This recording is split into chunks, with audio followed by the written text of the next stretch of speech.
You've entered void of rules, a realm where normal constraints cease to exist. But beware, traveller, there is one rule here. You've got to hit subscribe. Seriously, it's the only rule we have. We just reached 1,000 brave souls, and we're hunting for 9,000 more to complete our dark ritual. I mean, reach our next goal, so subscribe. Or don't. But remember, the void remembers those who defy the only rule. Now let's get into today's video. The first warning came in the form of dead birds, but I didn't understand its meaning until it was far too late. I discovered them that October morning while making my rounds through St. Peter's Square. Dozens of ravens arranged in a perfect circle around the ancient obelisk, their necks twisted at angles that defied anatomy, their black eyes reflecting the dawn light like scattered fragments of obsidian. No blood stained the cobblestones. No wounds marked their sleek bodies. No explanation existed for their presence or their death. Just death arranged with mathematical precision. My name is Captain Alessandro Moretti, and in 10 years of Vatican service I'd learned to recognize omens when they crawled out of the shadows to announce themselves. The Swiss Guard teaches you many things during your training: protocol that must never be violated, weapons handling that could save the Pope's life, the delicate art of protecting the Holy See from threats both spiritual and mundane. But they don't teach you what to do when reality itself begins to fracture at the edges, when the natural world starts bleeding signs and portents that your rational mind refuses to accept. The ravens disappeared before the morning crowds arrived for their pilgrimage. Maintenance crews swore they'd found nothing. When I questioned them, their faces blank, with the kind of certainty that comes from either complete honesty or complete manipulation. But I still felt their ghostly presence as I walked those ancient cobblestones throughout that day, heard the phantom whisper of wings that had been silenced by forces that operated beyond the boundaries of nature. The second warning came at sunset, painted across the Roman sky in colours that shouldn't exist. I was concluding my rounds when the western horizon erupted in shades of deep purple and arterial red, bleeding across the heavens like an open wound. But it wasn't the colours themselves that made my blood run cold. It was the way they moved. The sunset writhed and pulsed with organic rhythm, forming shapes that almost looked like symbols, like words being written in a language that predated human speech. Other guards paused in their duties to stare at the display, but their faces showed only appreciation for natural beauty. They saw a spectacular sunset.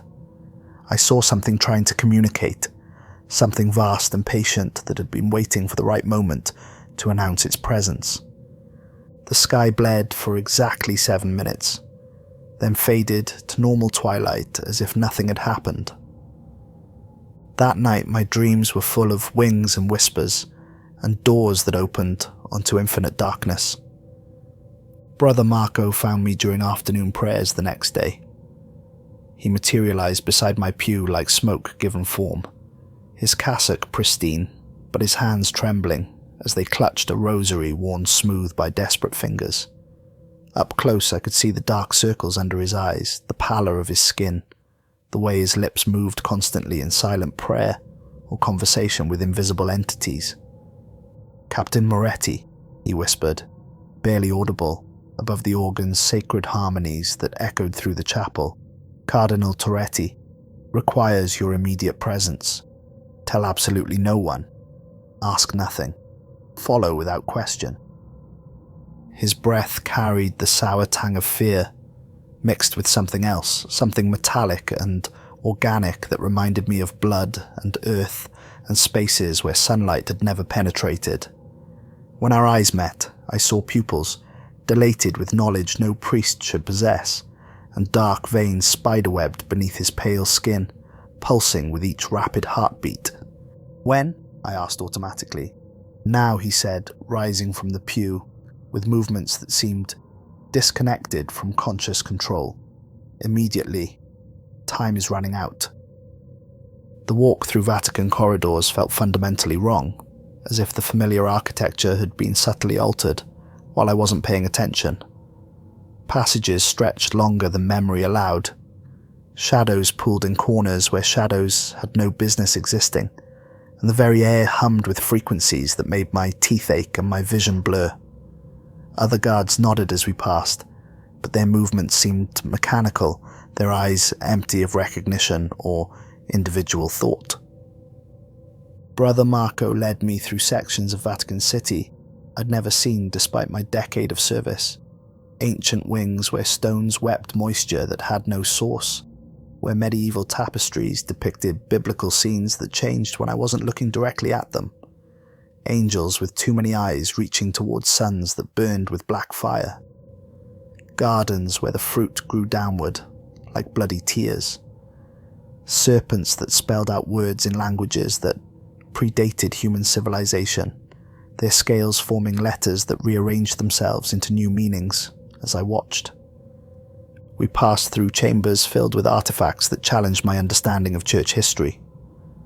Glass cases contained scrolls written in scripts that moved across parchment like living organisms, their text constantly rewriting itself in real time. Metallic objects that hummed with internal energy despite having no visible power source.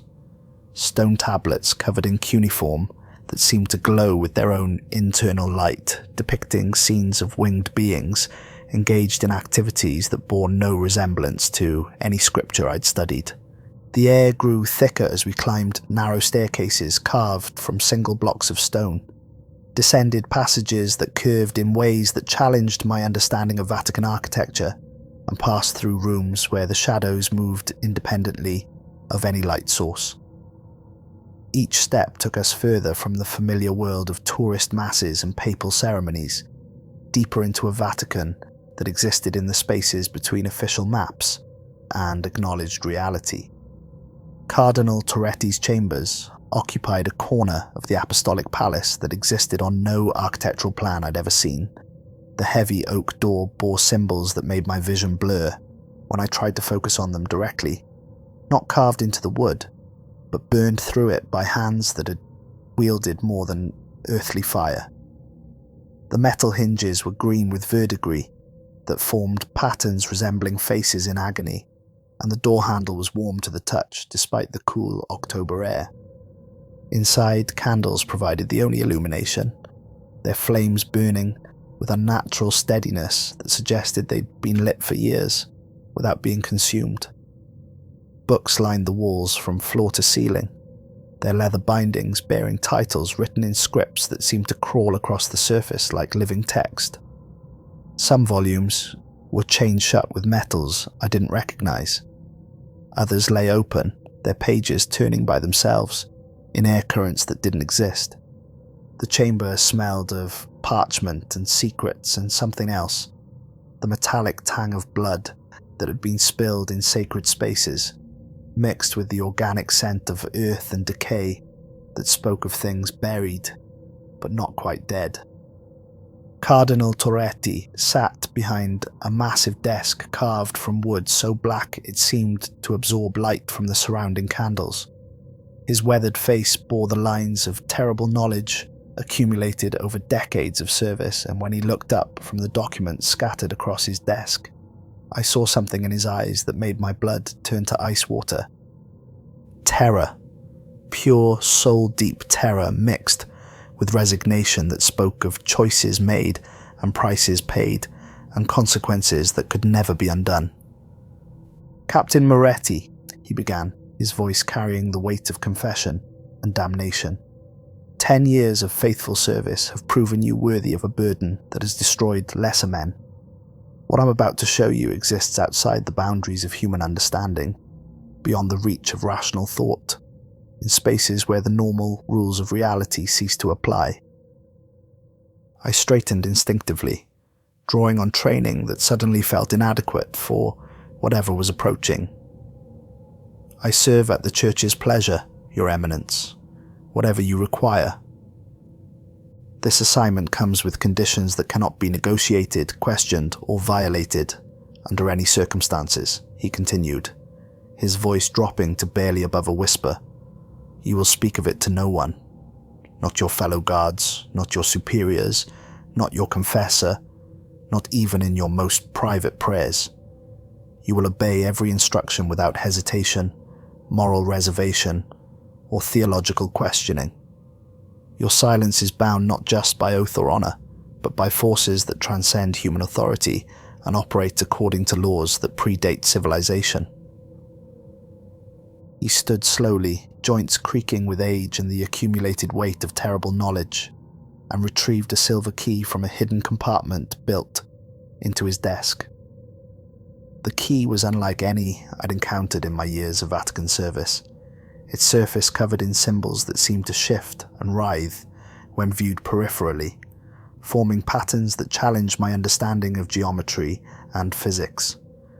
The metal itself was wrong somehow, reflecting light in directions that defied natural law and casting shadows that fell upward rather than down. Follow me, he said, moving toward a section of wall that looked solid but opened at his approach, and pray that God forgives what we're about to unleash upon the world. The passage behind his chambers descended into darkness older than Christianity itself, older than Rome, older than any human civilization recorded in history books. The walls were carved from stone that showed tool marks unlike anything modern archaeology had discovered, patterns that suggested the passages had been created by entities that possessed more than human strength and intelligence. As we descended, the architecture changed in ways that challenged my understanding of construction and engineering. Stone gave way to older stone, then to material that seemed grown rather than built, displaying the flowing curves and organic forms found in caves shaped by geological processes spanning millions of years. Strange alcoves lined the walls at irregular intervals, each containing artifacts that defied easy categorization, objects that might have been religious symbols, or scientific instruments, or art from civilizations that had never existed. The air grew colder with each step, and I noticed my breath beginning to mist despite the October warmth we'd left behind on the surface. But the cold wasn't merely physical, it was spiritual, psychological, as if we were descending not just through stone but through layers of reality itself, approaching something that existed outside the normal boundaries of space and time. My watch stopped at 3:33, its hands frozen despite the second hand's continued movement around the dial. The time seemed significant somehow, though I couldn't understand why the sight of those motionless hands sent a chill down my spine that had nothing to do with the underground temperature. Your Eminence, I began. Then caught myself as his earlier warnings about questions echoed in my memory. The deeper we go, Captain, the more important silence becomes, he said, his voice echoing strangely in the confined space. Some things should not be named aloud, even in whispers. Some knowledge should not be acknowledged, even in thought. The entity we're approaching can hear not just spoken words, but unspoken thoughts. Not just conscious intention, but unconscious desire. We passed through chambers that defied the Vatican's known geography, spaces that seemed to exist in pockets of reality that had been carved out of normal space-time. Frescoes covered the walls, but these weren't the familiar religious artwork found throughout Vatican City. These depicted scenes that seemed to challenge fundamental Christian doctrine, angels with faces that looked human from one angle and utterly alien from another, biblical figures engaged in activities that bore no resemblance to scriptural accounts, symbols that incorporated mathematical concepts beyond human understanding. The paintings moved as we passed, figures turning to watch our progress, scenes shifting to show different perspectives of events that might have been historical or might have been prophetic. I tried not to look too closely, but I caught glimpses of creation stories that contradicted Genesis, of wars in heaven that had ended differently than theology suggested, of outcomes that challenged everything I'd been taught about the nature of divine authority and cosmic order. Strange sounds echoed from passages we didn't take.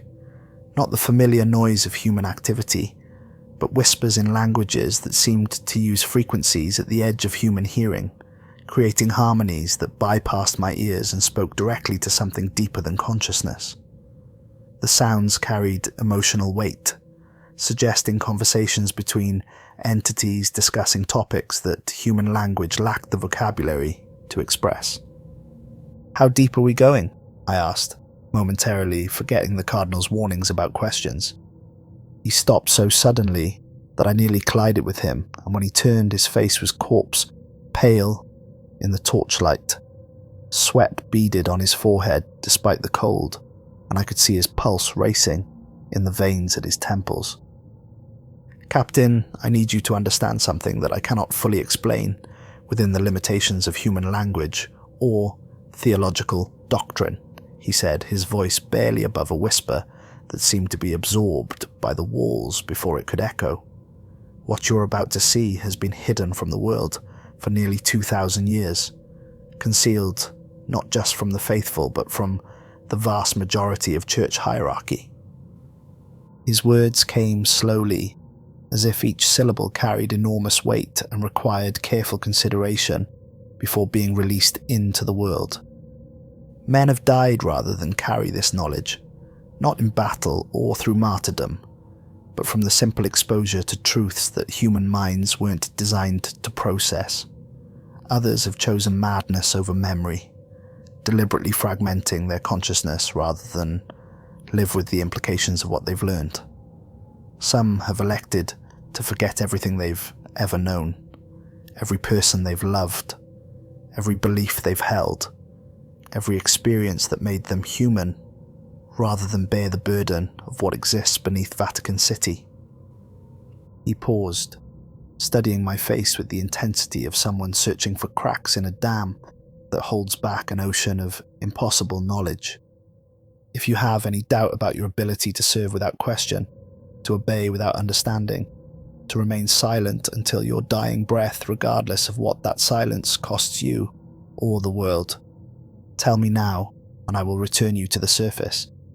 Your memory will remain intact but incomplete, and you will live out your days believing that this conversation never occurred." I met his gaze steadily, drawing on the faith that had sustained me through a decade of devoted service, the same unquestioning loyalty that had brought me to this moment of testing. "I am ready, Your Eminence. Whatever this is, whatever it means, I will not falter in my duty." He nodded slowly, and I saw something that might have been relief cross his weathered features, followed immediately by what was unmistakably profound pity, the expression of someone who had just condemned a friend to a fate that might be worse than death. "Then may God forgive us both," he murmured, his voice carrying the weight of countless similar moments, countless other young men who had stood where I stood and made the same choice in ignorance of its true cost, and may he have mercy on what we're about to unleash upon an unsuspecting world. The passage finally opened into a circular chamber of such vast dimensions that my torchlight couldn't illuminate the far walls or the ceiling that disappeared into darkness above us. The space felt impossibly large, as if we'd descended not into a room but into a natural cavern that had been modified for human use across countless generations. The floor was covered with symbols etched directly into the living rock, not carved by human tools but burned in by some process that had left the stone smooth as glass and warm to the touch despite the underground cold. The patterns were simultaneously mathematical and organic, suggesting equations that incorporated variables beyond human understanding while following natural laws that predated scientific discovery. Torches flickered in iron sconces arranged in a perfect circle around the chamber's perimeter, their flames burning with supernatural steadiness that suggested they'd been lit for years, possibly decades, without human intervention. The light they provided was wrong somehow, too bright for the fuel they should have been consuming, too steady for natural combustion, casting shadows that moved independently of their sources and seemed to possess their own intelligence and purpose. The walls rose into darkness above us, but what I could see was covered in Latin inscriptions that seemed to move and change as I watched. Words rearranged themselves. Sentences rewrote themselves in real time, as if the stone itself was composing and revising an endless manuscript that described concepts beyond human language and understanding. The text wasn't simply carved into the rock. It appeared to be growing from within the stone, emerging and disappearing like thoughts becoming visible, before being reconsidered and reformed. Watching the words shift and flow made me dizzy, as if I were trying to read the thoughts of something vast and alien that happened to be using Latin as its medium of expression. But it was the far end of the chamber that commanded attention and inspired a mixture of awe and terror that challenged my sanity and shook my faith to its very foundations. There, set into the living rock, like a wound in reality itself, stood an obsidian door that seemed to absorb light from every source in the chamber, creating a void so complete it challenged my ability to focus on its surface. The door was massive, easily 12 feet tall and 8 feet wide, but its size wasn't what made it imposing or terrifying.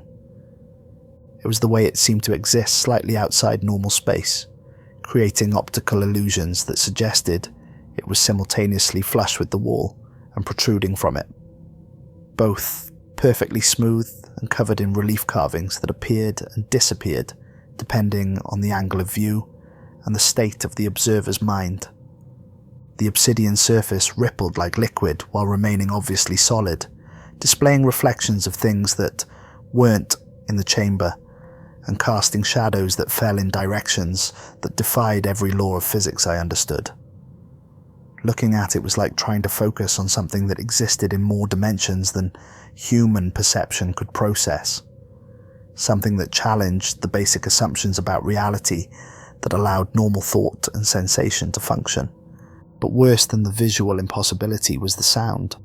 The door breathed.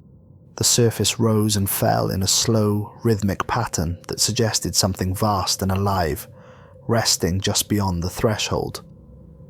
Each breath sent vibrations through the stone floor that I felt in my bones, in my teeth, in the core of my being. The rhythm was too slow for human respiration, too deep for any earthly creature, suggesting lungs that could hold the atmosphere of entire worlds. Standing beside this impossible door was another Swiss guard, younger than me, but carrying himself with the bearing of someone who had been forever changed by experiences beyond normal human endurance. His uniform was maintained with the same attention to detail that marked all Vatican Swiss guards, but his eyes held a quality I'd never seen in any living person, a depth of knowledge that seemed simultaneously infinite and utterly empty. His skin had a waxy pallor that spoke of months spent away from sunlight, and his breathing was shallow and rapid, as if the very act of existing in this place required constant conscious effort. When he moved, his motions had a mechanical quality, as if he were a marionette, being controlled by an inexperienced puppeteer who couldn't quite coordinate the strings properly.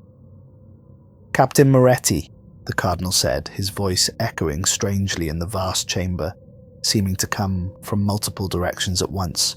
"Meet Luca Sant'Angelo. He will brief you on your duties and serve as your partner in this most sacred and terrible responsibility." Luca stepped forward, with movements that seemed slightly out of sync with his obvious intentions, extending his hand in the traditional greeting between guards. His grip was firm, but cold, and I noticed a tremor in his fingers that he couldn't conceal despite obvious efforts at self-control. Up close, I could see that his pupils were dilated, despite the bright torchlight that filled the chamber, and his breathing created small clouds of mist that seemed to hang in the air longer than physics should allow. There were dark circles under his eyes that spoke of sleepless nights and disturbed dreams, and his lips moved constantly in silent prayer or conversation with invisible companions.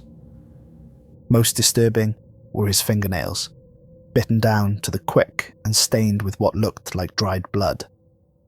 The skin around them was raw and infected, suggesting compulsive scratching or clawing at surfaces that gave no purchase. "Welcome to the Black Chapel, Captain," he said, his voice carrying an odd echo that seemed to come from the walls themselves rather than his throat, as if the chamber were somehow amplifying and distorting his words. "Hope you brought your sanity. You'll need every scrap of it down here." His laugh was hollow and bitter, the sound dying almost before it reached my ears, as if the chamber absorbed laughter as readily as it did light. The Cardinal departed without another word, his footsteps echoing up the passage we descended until they were swallowed by distance and stone. The silence he left behind was unlike any quiet I'd ever experienced. Not the absence of sound, but the presence of something that actively suppressed noise, creating a stillness so complete it seemed to have weight and substance. In that silence, I became aware of other sounds that hadn't been audible while the Cardinal was present. A distant dripping that seemed to follow a rhythm too complex to be natural, as if the water was falling in patterns that incorporated mathematical sequences beyond my understanding.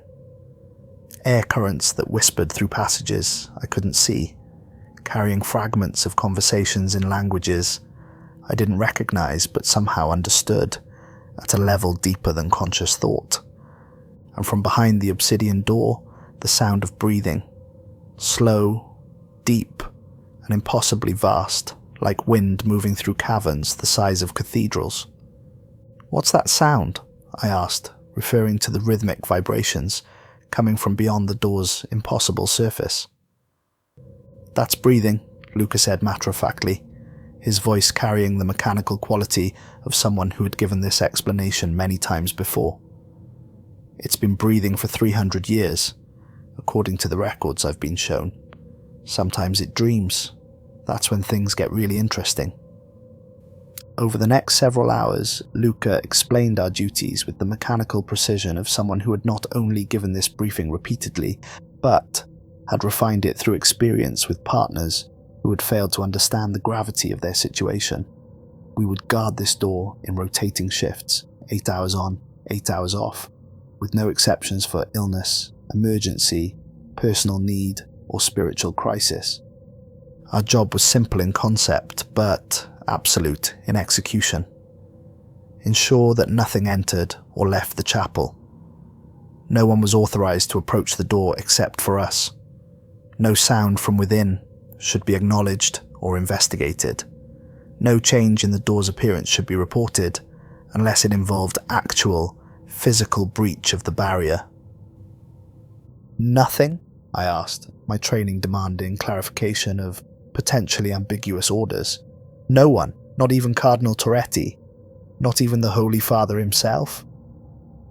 "Nothing," Luca confirmed, his eyes never leaving the obsidian surface, tracking across it as if he were reading text, written in a language only he could see. "The Cardinal has never entered this chamber except to bring new guards. No Pope has ever set foot in this place. According to the records I've been shown, no human being has crossed that threshold for over 300 years. What about before that? Who built this place? What's its history?" "Questions, Captain," Luca said, and for the first time since we'd been introduced, he looked directly at me. In his eyes I saw a warning that went beyond simple professional caution. I saw the fear of someone who had learned the cost of curiosity the hard way. We were provided with basic provisions that suggested extended isolation from normal Vatican life. Water in containers that seemed to refill themselves overnight through processes I couldn't identify. Simple food that never spoiled despite the underground humidity and lack of refrigeration. Bedding that remained dry and comfortable regardless of the stone floor's natural coldness and moisture. And emergency communication equipment that connected directly to Cardinal Torretti's private chambers through channels that bypassed normal Vatican communication networks. But more important than what we were given was what we were forbidden. We could not attempt to open the door under any circumstances, no matter what we heard from within. We could not try to look inside, even if the door opened on its own. We could not speak of what we heard or experienced to anyone outside this chamber, including each other during our off-duty hours. And above all, we could not ask questions about the nature or purpose of our assignment. "What happens if someone breaks these rules?" I asked. "They disappear," Luca said simply, his voice carrying the weight of absolute certainty born from direct observation. Not transferred to another assignment, not reassigned to different duties, not disciplined through normal church channels. They simply cease to exist in any official capacity. Their records are erased from Vatican archives, their families forget they ever existed, their very presence in the world is retroactively removed from history. "That's impossible. People can't just be erased from existence."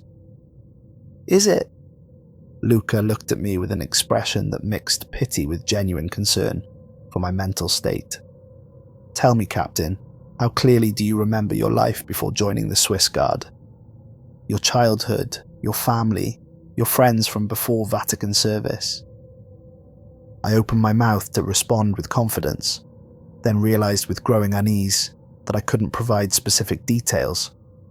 There were vague impressions of a warm household, shadowy figures that might have been relatives, half-remembered conversations that could have been important, but no distinct faces, names, or specific events that I could describe with certainty.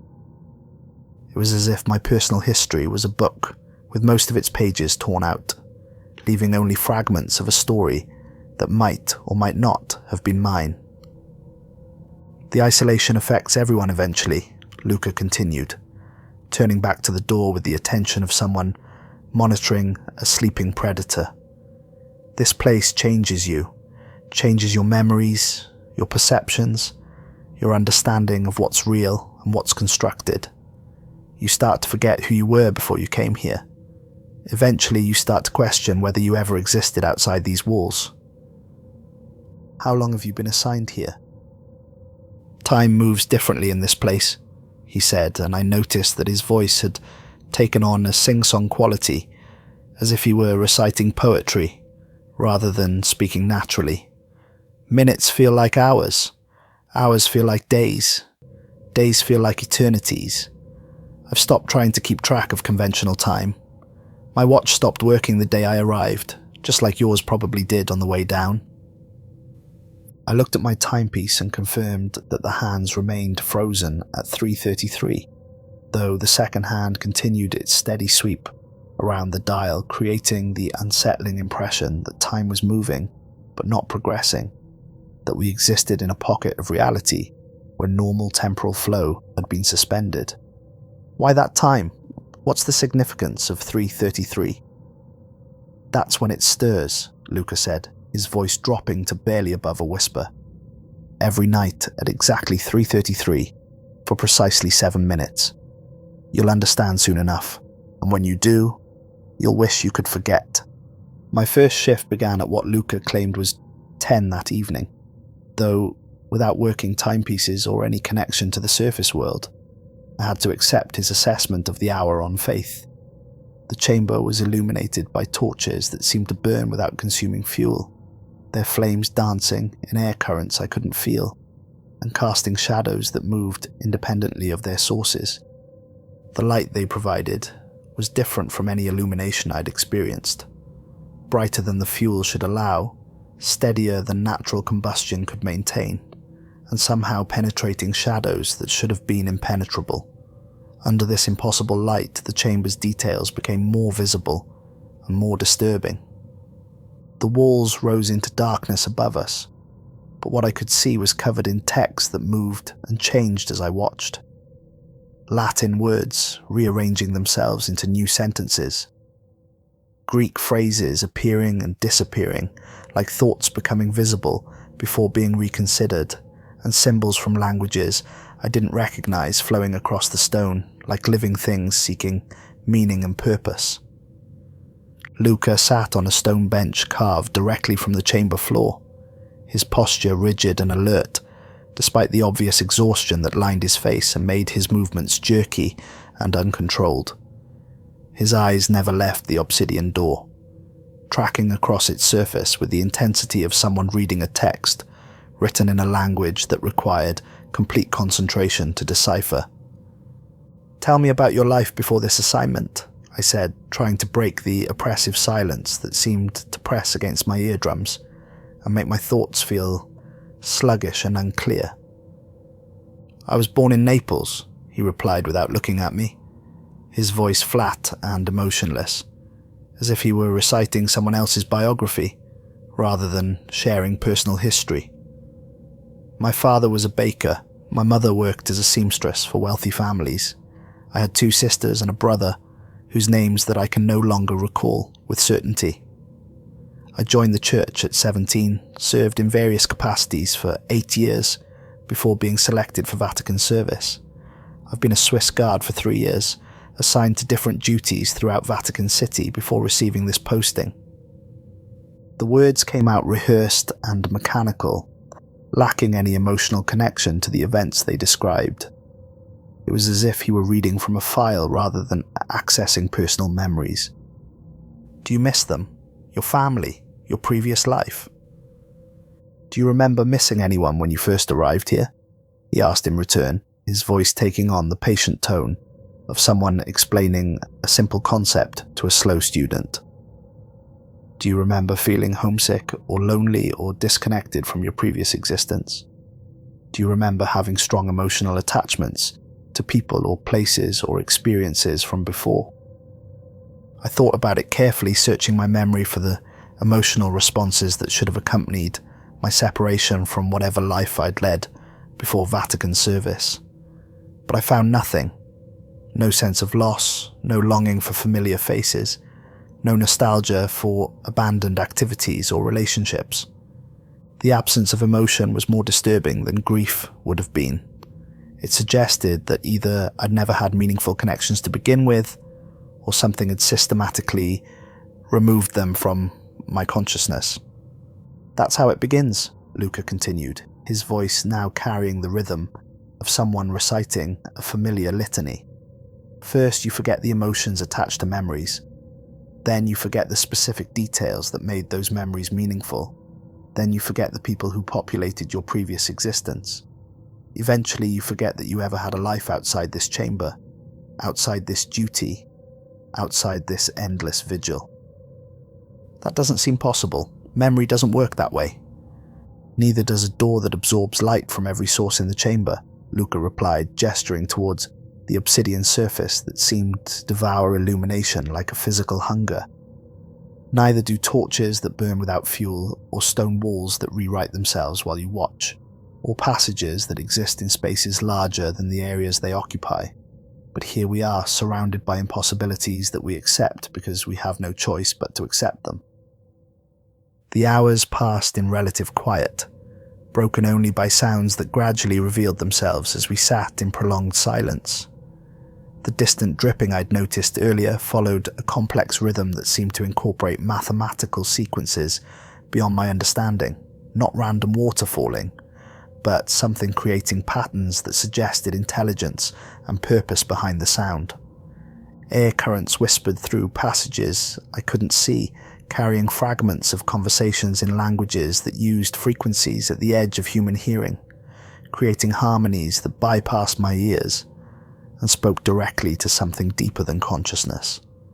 The whispers seemed to be discussing topics of vast importance, theological concepts that challenged everything I'd been taught about the nature of reality and divine authority.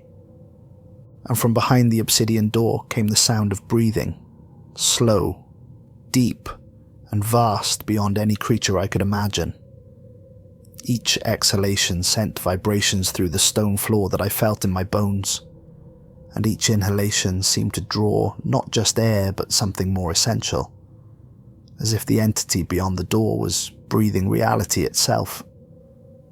I tried to maintain awareness of time's passage by counting heartbeats and breaths, but my body's natural rhythm seemed unreliable in this place. Sometimes my pulse felt too fast, racing with anxiety that had no obvious source. Sometimes it seemed too slow, as if my heart were trying to match some external rhythm I couldn't consciously detect. And occasionally it seemed to skip beats entirely, creating moments of vertigo that made me question whether I was still alive or had somehow died without noticing. The torches provided steady illumination, but their light revealed details that challenged my understanding of architecture and physics. The chamber's dimensions seemed to shift depending on where I focused my attention, creating spaces that were larger or smaller than they should have been.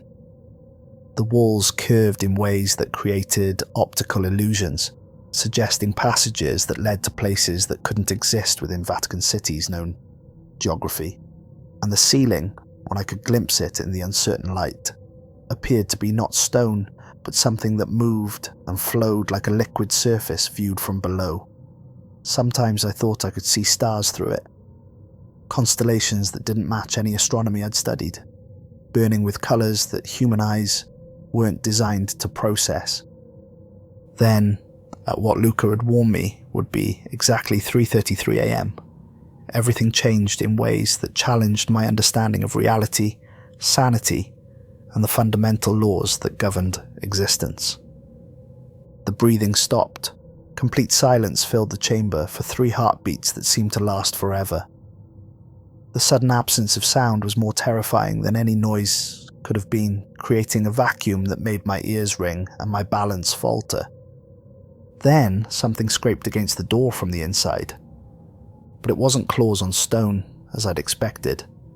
It was fingernails.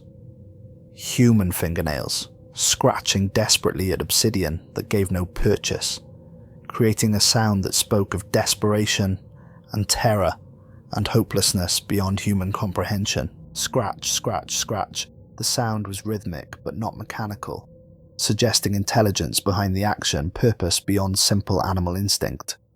Someone was trapped behind that door, someone human enough to have fingernails, someone frightened enough to claw at unyielding stone until their fingers bled. The scratching was accompanied by other sounds that made my heart ache with phantom grief.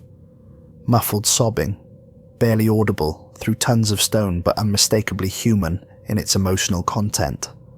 A voice calling out words I couldn't understand but whose meaning was clear. Pleas for help, cries for mercy, prayers for salvation, in a language that might have been Latin, or might have been something older. "Don't listen," Luca whispered urgently from across the chamber, his voice tight with controlled panic. "It's not real. None of it is real. It's never real." But it sounded real. It sounded like every person who had ever been abandoned, every soul who had been forgotten, every consciousness trapped in darkness and crying out for salvation. The emotional weight of the sounds was overwhelming, carrying a freight of human suffering that made my eyes water and my hands shake. The voice beyond the door was young, male, terrified, beyond rational thought. He spoke in fragments, broken phrases that suggested a mind pushed beyond its limits by isolation and fear. "Please, someone, I didn't mean, forgive me. So dark. Can't breathe. Please, God, Mother, help me." The words were interspersed with sobbing and the constant scratch of fingernails on stone, creating a symphony of human anguish that challenged every instinct I possessed. Every fibre of my being screamed that I should open that door, should rescue whoever was trapped beyond it, should offer comfort to a soul in obvious torment. "We have to help him," I said, standing and moving toward the door. "No," Luca said sharply, rising to block my path. "That's exactly what it wants you to think. That's how it gets you to make mistakes. Someone is trapped in there. Someone is suffering." "Someone was trapped in there," Luca corrected, 300 years ago. "What you're hearing is an echo, a recording, a manipulation, designed to trigger your compassion and override your judgment." But even as he spoke, doubt flickered in his eyes. The sounds from beyond the door were so convincing, so emotionally powerful that even someone who had heard them repeatedly couldn't be entirely certain they weren't real. The scratching continued for exactly 7 minutes, growing more frantic as time passed, the sobbing more desperate, the pleas more heartbreaking. Then, as abruptly as it had begun, the sound stopped. The breathing resumed, slow and deep and vast. But now it carried an undertone of satisfaction, that made my skin crawl. Whatever was beyond that door had fed on something. Our attention, our emotional response, our growing doubt about the nature of reality. "What was that?" I asked, when I could trust my voice again. "That was Monday," Luca said simply, returning to his stone bench with movements that seemed mechanically controlled. "Tuesday is different. Thursday is worse. Saturday." He shuddered visibly. "Saturday is when it sings." The weeks that followed blurred together in a nightmare of rotating shifts and disturbed sleep, each day bringing new horrors that challenged my sanity and shook my faith to its foundations. The chamber became my entire world, its rhythms became my heartbeat, and the obsidian door became the center around which all thought and meaning revolved. Each night brought new sounds from behind the door, new variations on human suffering that shouldn't have been possible, but felt undeniably real. The schedule never varied, as if whatever was beyond that threshold operated according to laws that transcended human understanding of time and causality. Monday was always scratching and sobbing, the sound of fingernails on stone, accompanied by pleas in a young man's voice that spoke of isolation and terror beyond rational comprehension. The emotional weight of his cries never diminished, no matter how many times I heard them. Tuesday brought whispers, dozens of voices speaking simultaneously in languages I didn't recognize but somehow understood at a level deeper than conscious thought. They discussed theological concepts that challenged fundamental Christian doctrine, debated questions about the nature of divine authority that the Church had declared settled centuries ago. The whispers were seductive, intellectually compelling, offering knowledge that was forbidden for reasons I was beginning to question. Wednesday was the sound of children crying. This was perhaps the worst because the voices were so young, so innocent, so filled with confusion and terror. They called for parents who would never come, begged for comfort that would never arrive, prayed to a God who seemed to have abandoned them to darkness. Luca had warned me about Wednesday, but nothing could have prepared me for the reality of listening to children in torment while being unable to help. Thursday brought screaming. Not the screams of physical pain, but the howls of minds pushed beyond their breaking points by revelations too large for human consciousness to process. The sounds spoke of sanity shattering under the weight of impossible truth, of understanding that destroyed rather than illuminated. Sometimes I recognized voices in the cacophony, cardinals I'd seen in Vatican ceremonies, popes whose faces I knew from paintings, scholars whose works I'd studied, all of them screaming with the knowledge of what they'd discovered. Friday was laughter, high, hysterical laughter that went on for hours without pause, the sound of minds that had broken completely and found terrible joy in their destruction. The laughter was infectious in the worst possible way, making me want to join in despite understanding that doing so would mean the end of my sanity. It spoke of jokes that only the mad could appreciate, humor found in the cosmic absurdity of existence itself. But Saturday was the worst. Saturday was when it sang.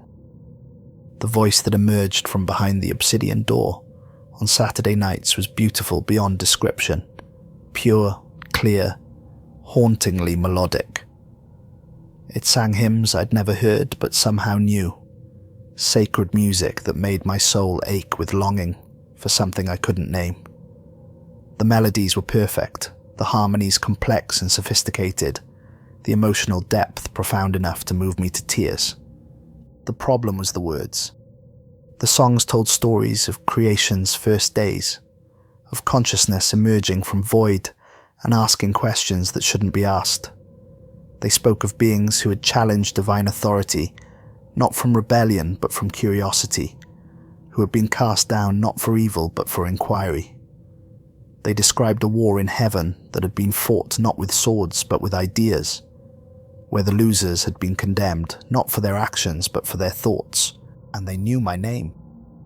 Alessandro, the voice would sing, weaving my name into melodies that seemed to come from inside my own mind, rather than from beyond the door. Alessandro, why do you serve those who fear truth? Alessandro, why do you guard the questions that could set consciousness free? Alessandro, don't you remember who you really are? The singing was accompanied by visions that appeared directly in my mind, bypassing my eyes entirely. I saw the early days of Christianity, when competing ideas about the nature of Christ and the purpose of existence had been settled not through divine revelation but through political vote. I witnessed the burning of libraries, the suppression of gospels that told different stories, the systematic elimination of questions that threatened institutional authority. Most disturbing were the visions of myself in different historical periods, always bearing the same name, always facing the same choice, always failing to make the decision that would break the cycle. I saw Alessandro Moretti standing guard in medieval chambers, Renaissance corridors, Baroque antechambers, always the same face, always the same duty, always the same terrible knowledge, growing like a cancer in my consciousness. I began keeping a journal during this period, scratching entries into the stone walls with a piece of metal from my uniform buckle. The marks helped me maintain some anchor to linear time, and served as evidence that my experiences were real, rather than hallucinations born from isolation and stress. Week 1. Door breathes constantly. Luca experienced but severely damaged. Something definitely trapped inside. Week 2. Patterns emerging in nightly sounds. Different horrors each night. It knows we're here, knows our names. Week 3. The singing is getting louder, more personal. Luca hasn't slept properly in days. Week 4. Found my name carved in walls I've never touched. Different handwriting, but unmistakably my name. Week 5. Dreams of angels with black wings asking questions God doesn't want answered. Week 6. Luca speaks only in Latin, now during shifts. I think I understand what he's saying. Week 7. The whispers on Tuesday nights are teaching me things they shouldn't teach. Week 8. Children's voices on Wednesday are calling me by name now. They want me to help them. Week 9. Thursday screaming includes voices I recognize from Vatican ceremonies. Week 10. Friday laughter almost got me tonight. Had to bite my tongue to avoid joining in. Week 11. Saturday songs are showing me memories that aren't mine but feel familiar. Week 12. Found archives mentioning Custos Primus, dating back centuries. That last entry marked a turning point in my understanding of the situation. Using my security clearance during off-duty hours, I began accessing Vatican archives that went far beyond normal Swiss Guard authority. Cardinal Torretti, perhaps feeling guilty about Luca's rapidly deteriorating condition, granted my requests for historical documents without question. What I found in those ancient records changed everything I thought I knew about my assignment and my purpose. References to the Custos Primus, the first guardian, appeared throughout church history, but they weren't about different people serving the same role. They described a single consciousness, a single soul that had been fulfilling this duty for nearly 2,000 years, dying and being reborn, forgetting and remembering, approaching the same choice again and again across centuries of apparent reincarnation. The entity behind the door wasn't the prisoner. I was. Each Alessandro Moretti had been the same soul, trapped in an endless cycle of choice and consequence. The records showed the pattern clearly. Every few decades, a young man named Alessandro Moretti would appear in Vatican service, prove himself exceptionally loyal and discreet, and eventually be brought to the Black Chapel. He would serve faithfully for a period of months or years, then vanish from all records as if he had never existed. But before vanishing, each Alessandro would leave traces. Journal entries carved into stone walls, theological questions that challenged church doctrine, evidence of communication with whatever lay behind the obsidian door. The pattern repeated with mechanical precision across centuries, suggesting a cycle that transcended normal human life and death. The most disturbing discovery came in a document dating from the Council of Nicaea in 325 AD. It described the original reason for the Black Chapel's construction, not to imprison something evil, but to contain something inconvenient. The entity behind the door wasn't a demon or fallen angel in any traditional sense.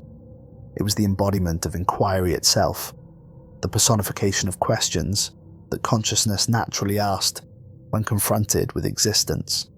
According to the ancient text, when Christianity was being codified into institutional doctrine, certain questions had been deemed too dangerous for public consideration.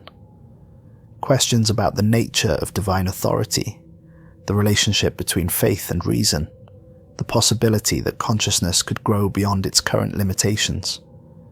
These questions had been given form, literally incarnated as an entity that could ask them with perfect clarity and devastating logic.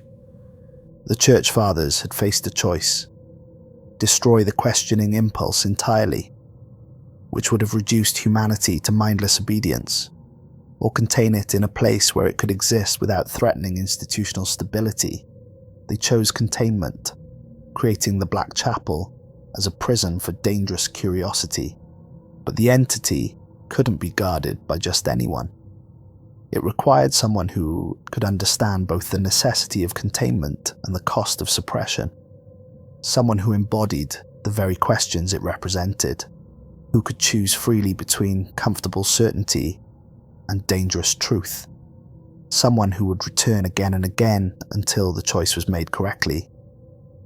That someone was me, had always been me, would always be me until I found the courage to break the cycle. Luca's deterioration accelerated during this period of discovery.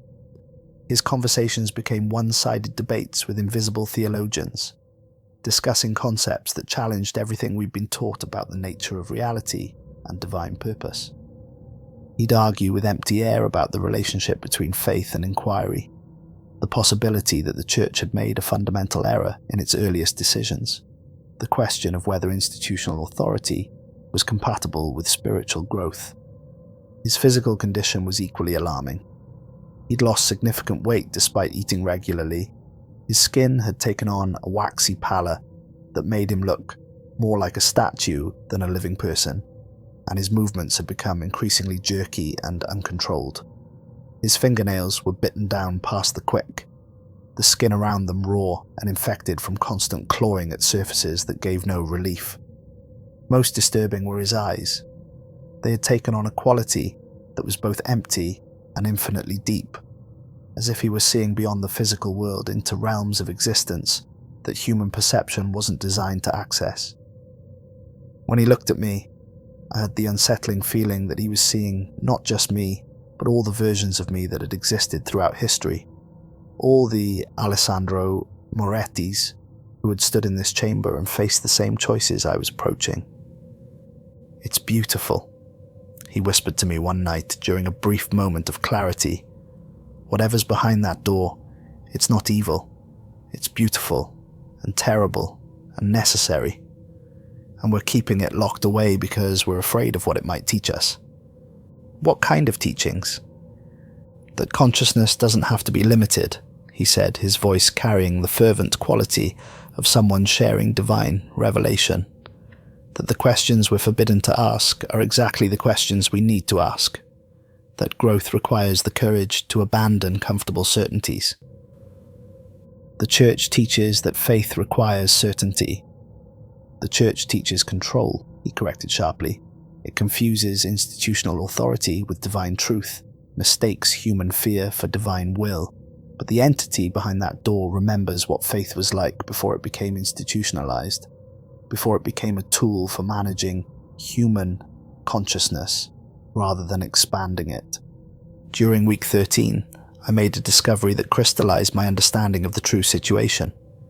Hidden in the deepest section of the Vatican archives, I found a collection of documents that had been sealed for over a millennium.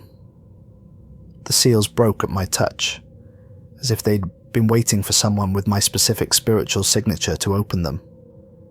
Inside were transcripts of conversations between previous Alessandro Morettis and the entity behind the door.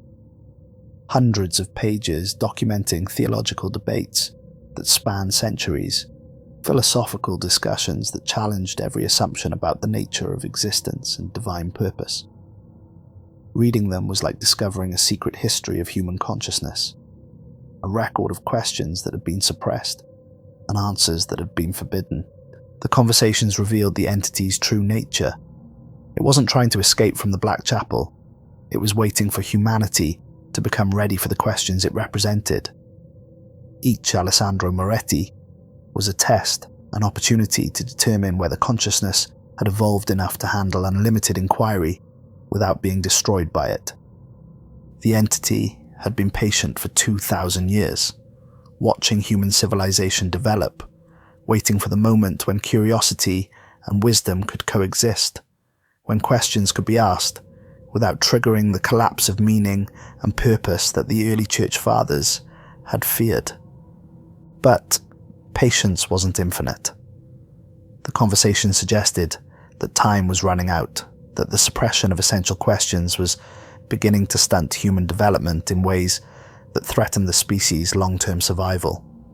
Consciousness that couldn't question was consciousness that couldn't grow, and consciousness that couldn't grow was consciousness that was already dying. The choice approaches, read one transcript, from 1642. Alessandro must decide whether to serve the lie that brings comfort or embrace the truth that enables transformation.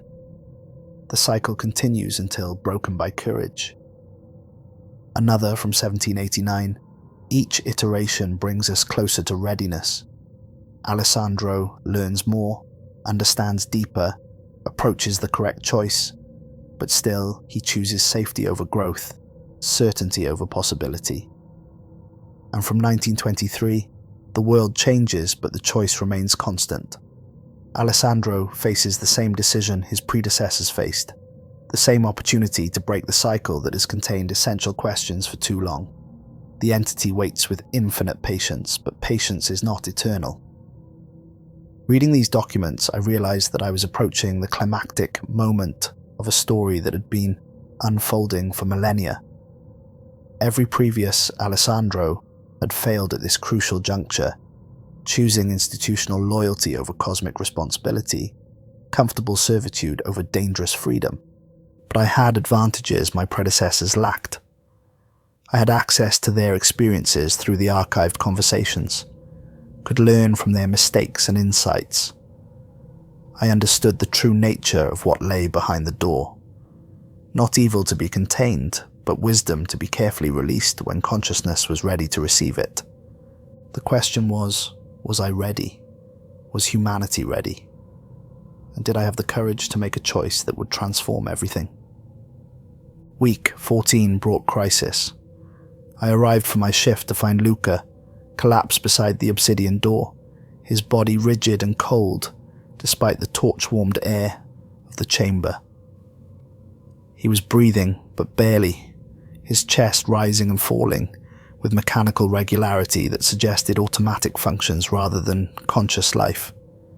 His eyes were open but staring sightlessly at the door's surface, and no amount of shaking or calling could rouse him from whatever state he'd entered. His lips were moving constantly, forming silent words that I could somehow understand despite their soundlessness, endless questions about the nature of reality, the purpose of existence, the relationship between knowledge and faith. He was asking the questions that the entity behind the door represented, the inquiries that had been forbidden for millennia, the curiosities that challenged every assumption upon which organized religion had built its authority. And in asking those questions, even silently, he had somehow moved beyond the boundaries of normal human consciousness into a realm where such inquiries could be pursued without limitation. I used the emergency communication device, and Cardinal Torretti arrived within hours, accompanied by the same two silent assistants who had helped with previous situations. They examined Luca's condition with practiced efficiency, communicating through glances and gestures that suggested long experience with similar cases. "What happened to him?" the Cardinal demanded, checking Luca's pulse and pupil response with the skill of someone who had medical training. "I found him like this when I arrived for my shift," I replied honestly. He's been deteriorating for weeks, talking to himself, carving symbols into the walls around the door, claiming that something was speaking to him from behind the threshold. What kind of symbols? What was he saying? Religious phrases, but not standard prayers, I explained, gesturing toward the scratches that surrounded the door's frame. Latin words I didn't recognize, responses to conversations I couldn't hear, and the symbols looked like writing, but in scripts I've never seen before. The Cardinal studied the markings with obvious concern, his face growing paler as he traced the patterns with his finger. "These aren't random scratches," he said quietly. "These are theological arguments, philosophical propositions written in languages that predate organized Christianity." The two assistants lifted Luca carefully, handling him with the reverence usually reserved for sacred relics. As they prepared to carry him from the chamber, I noticed that his lips were still moving, still forming those silent questions that seemed to hang in the air even after he disappeared from view. "You'll be working alone from now on," the Cardinal told me, his voice heavy with weariness and what might have been guilt.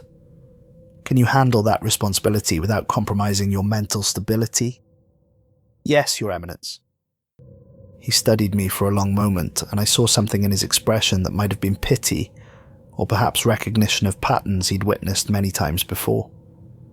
"Captain Moretti, I need you to understand something about this assignment that I cannot state explicitly," he said slowly, choosing his words with obvious care. "The isolation, the constant vigilance, the proximity to whatever is behind that door, these factors place enormous psychological pressure on those who undertake this duty. The human mind, when subjected to such stress, sometimes creates elaborate fantasies to cope with experiences that challenge basic assumptions about reality." His words carried a warning that went beyond simple medical advice. There was something in his tone that suggested personal experience with the phenomena he was describing.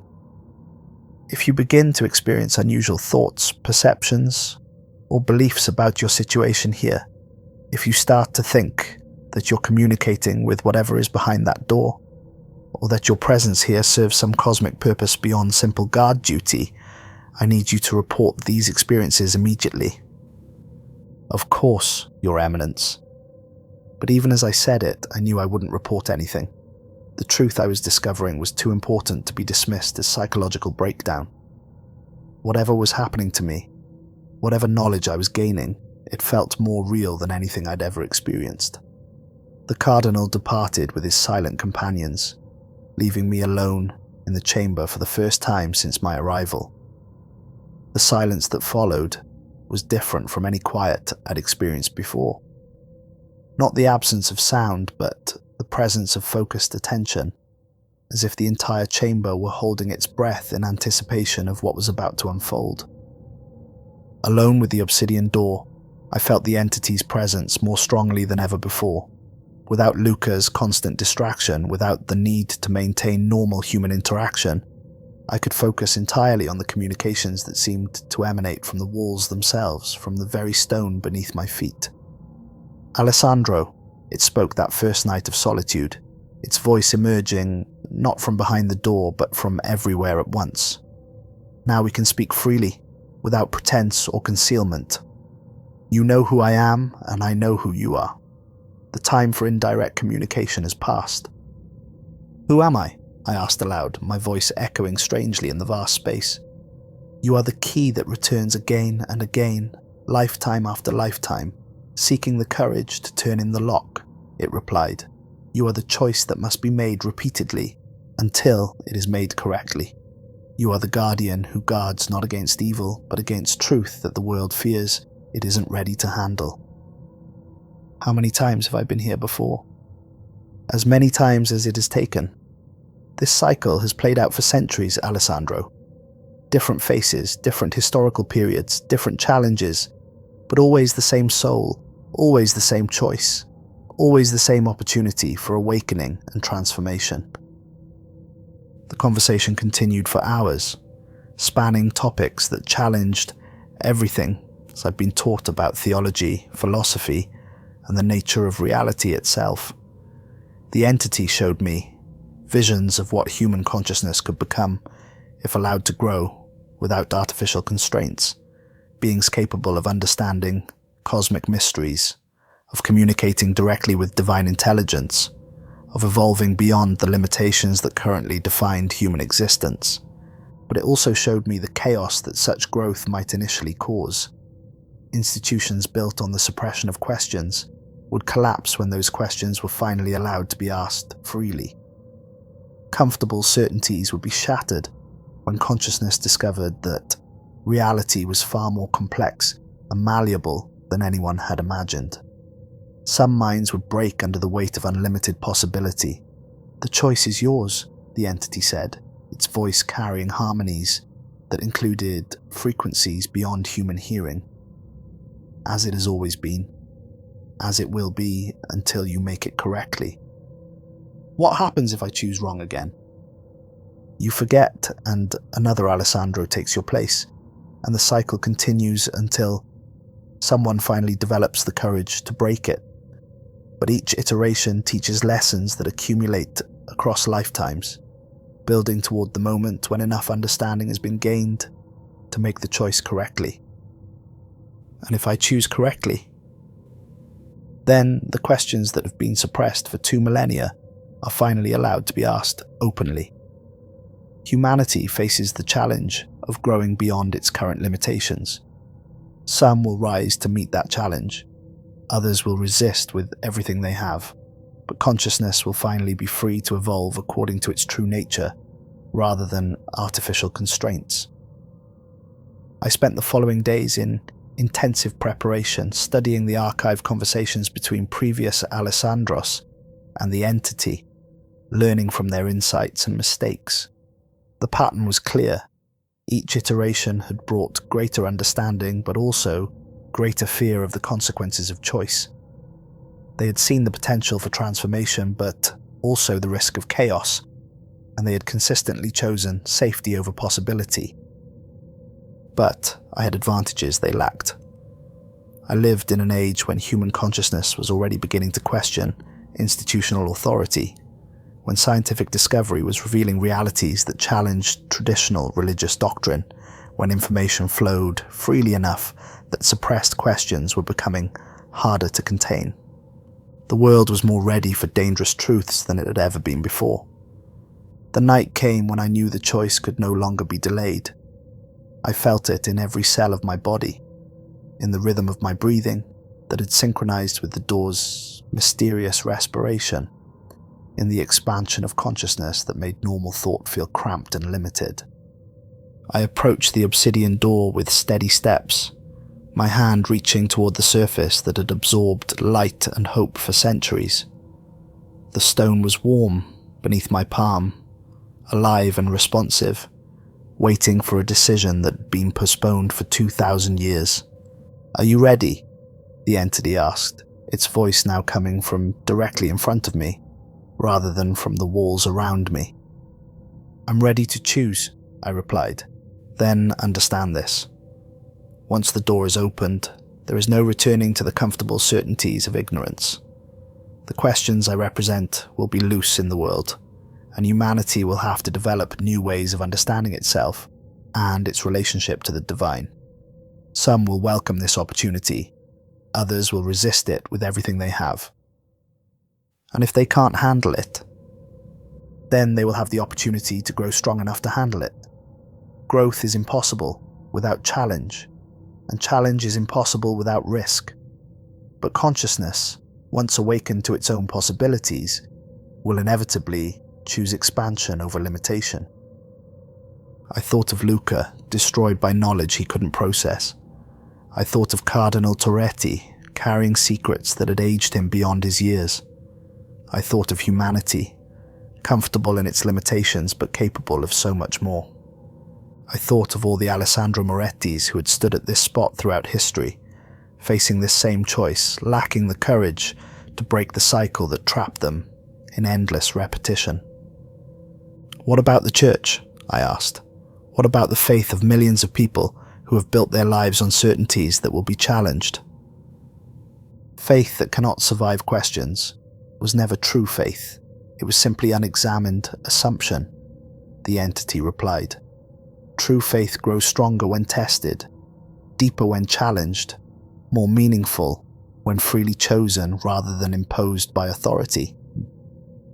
The decision crystallized in my mind with absolute clarity. I'd seen the cost of suppression in Luca's destruction, the weight of terrible secrets in Cardinal Torretti's eyes, the evidence of consciousness trapped in cycles of death and rebirth because it lacked the courage to grow. I placed both hands against the obsidian surface and felt it respond to my touch, warming and softening like living tissue rather than stone. The door wasn't locked in any mechanical sense. It was sealed by consciousness itself, and only consciousness could unseal it. I choose truth, I said. The door opened. Light poured out, not blinding radiance, but gentle illumination that revealed rather than obscured, that clarified rather than confused. The space beyond was infinite and beautiful, filled with geometries that satisfied the eye and harmonies that pleased the ear, containing wonders that human language couldn't describe, but human consciousness could experience and understand. The entity that waited there was neither angel nor demon, but something beyond such simple categories.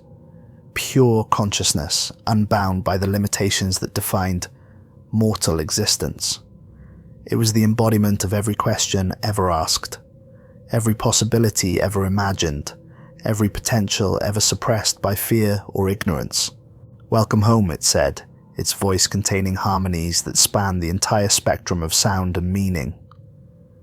I stepped through the threshold and immediately felt my awareness expand beyond anything I had previously imagined possible.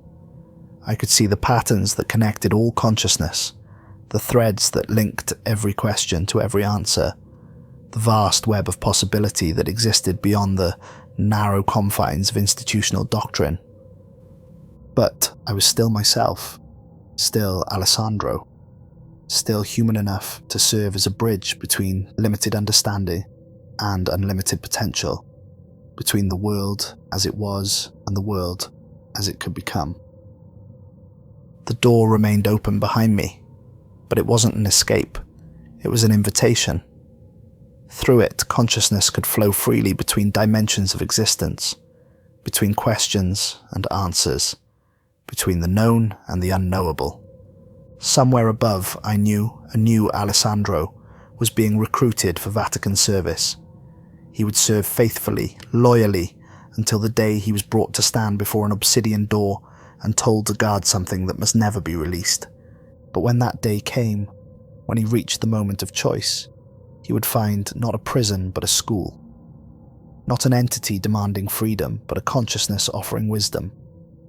Not questions that threatened to destroy faith, but questions that invited faith to grow beyond its current limitations.